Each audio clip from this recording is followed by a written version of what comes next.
ده الشكل النهائي لطبقنا.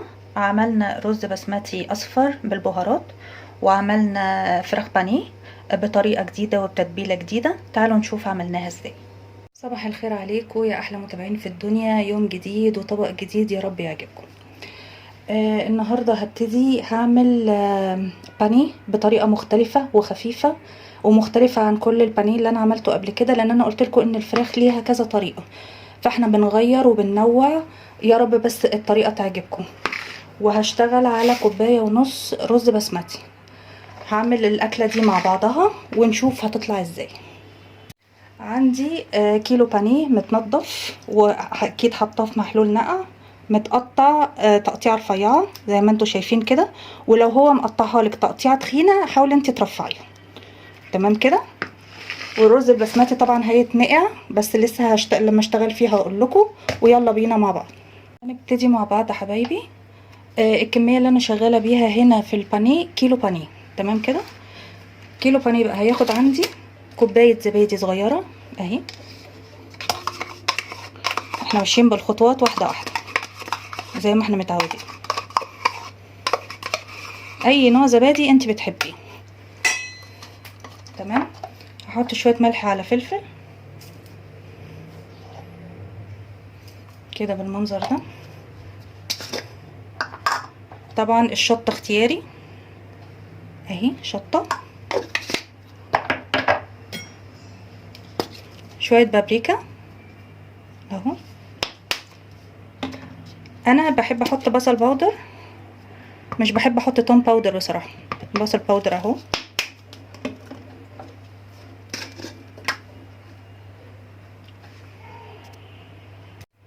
بحط سنه كاري اهي. وبحط شويه خل بس كده. دي التتبيله عندي اهي بالمنظر ده. يا ريت تطمنوني بس ان الصوت كويس، علشان في متابعه قالت لي ان الصوت ما بيبقاش واضح، فطمنوني بس في الكومنتات على الصوت اذا كان كويس ولا لا.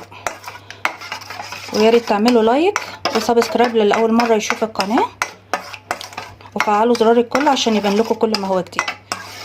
التتبيله ريحتها يا جماعه رائعه. بس كده، انا ما بزودش فيها حاجه تاني. بس هبتدي بقى احط الفراخ. طبعا الفراخ مغسوله ومحطوطه في محلول نقع، وريحتها يعني ليمون خالص. انتوا طبعا عارفين محلول النقع، احنا قلناه كذا مره. نحط الكميه كلها. بعد ما حطينا الفراخ كلها في التتبيله التحفه دي، هغطيها واقعدها في التلاجة لغايه ميعاد الغدا. تمام كده. عندك استرتش غطيه بيها، عندك بلاستيك غطيه بيها، اي حاجه تريحك استعمليها. على بال ما التتبيله عندي تتشرب، بعمل بقى في الرز البسمتي. غسلته. اي رز عندك بسمتي بتحبي تستعمليه اهو، الحبايه اللي هي الطويله دي. اي رز، مش ماركه معينه يعني، بس يكون بس بيريحك ويكون ايه بيستوي على طول. نقعته اهو، غسلته حلو قوي، وبنقعه في ميه لمده نص ساعه، ميه عاديه يا جماعه من الحنفيه. دلوقتي بعد ما عدى وقت على التتبيله يا جماعه، ريحتها تحفه تحفه بجد رائعه. هبتدي بقى خلاص اعملها بالبقسماط. مش هحتاج بيض لان هي طريه من الزبادي، فانا مش هحتاج بيض ليها. ودي برضو وصفه حلوه للي عندهم حساسيه من البيض، فهي دي وصفه جميله ليهم. احط شويه ملح وفلفل عشان بس ايه اطعم الكفر، واحط شويه شطه صغيره. طبعا الشطه اختياري مش اساسي، اللي مش حابب الشطه او عنده حساسيه ما يحطهاش.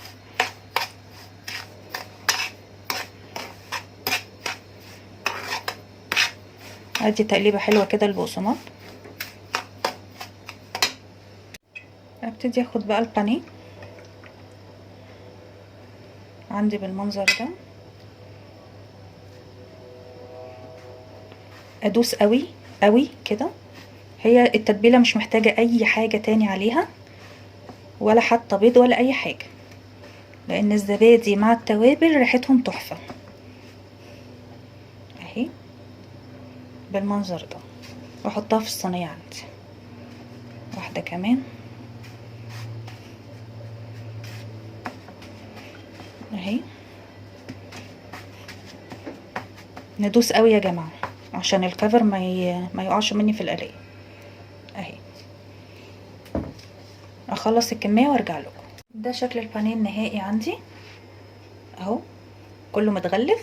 وعلى فكره الوصفه دي كمان حلوه للناس اللي مش بتحب البصل في التتبيله، في ناس كتير ما بتحبش طعم البصل في التتبيله، فدي حلوه جدا جدا.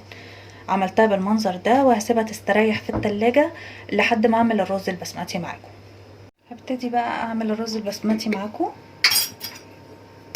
هحتاج معلقه سمنه،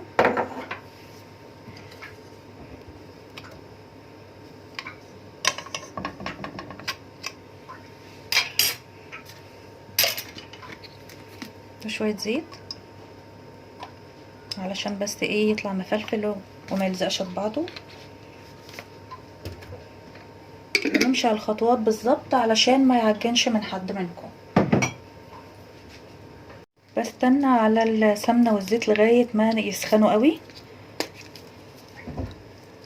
بنزل كده الكركم، بصل بودره،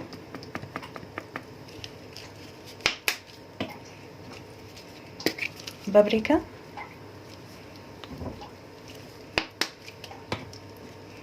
الكركم بس ازوده شويه بس كده، شويه كاري اهي، شويه قرفه،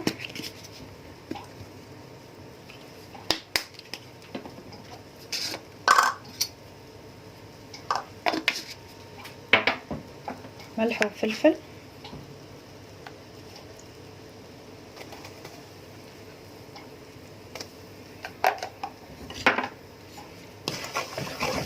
وبشوح كل ده مع بعضه. الريحه تحفه بتاعه التوابل، جميله جميله بجد، واللون كمان بتاع الرز هيبقى رائع. احنا ماشيين مع بعض خطوه بخطوه قدامكم اهو، وهتشوفوا برضو لون الرز. طبعا انا هنا خلاص انا كده صفيت الرز اهو. هستنى بس شويه بس لغايه ما الريحه تطلع بتاعه التوابل التحفه دي، بس كده تمام. هحط بقى الرز عندي، انا عايزاه ياخد الصدمه دي.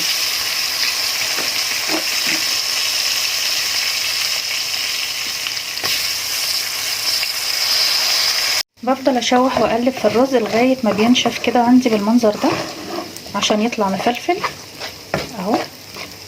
ابتدي احط الميه السخنه عندي، عامله ميه سخنه في الكتل تمام.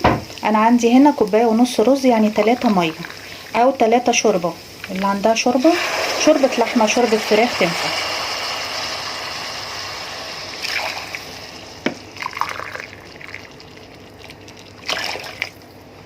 كده 3 ميه.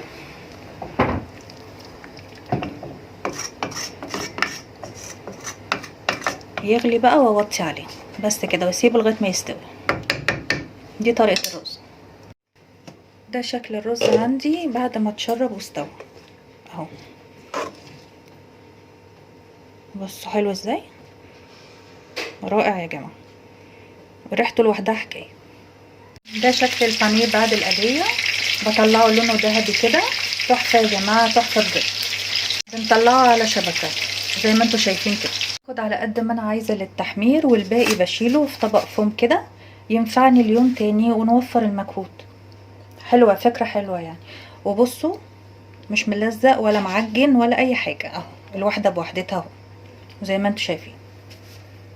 ده الشكل النهائي لطبقنا النهارده، الرز البسمتي اللي عملناه بكل خطواته، وادي الفراخ البانيه وسواها من جوه. تحفه يا جماعه، تحفه بجد، ومقرمشه اهي زي ما انتم سامعين كده من بره. الرز اهو. يا رب الوصفه والطبق يكون عجبكم، واشوفكم في فيديو جديد.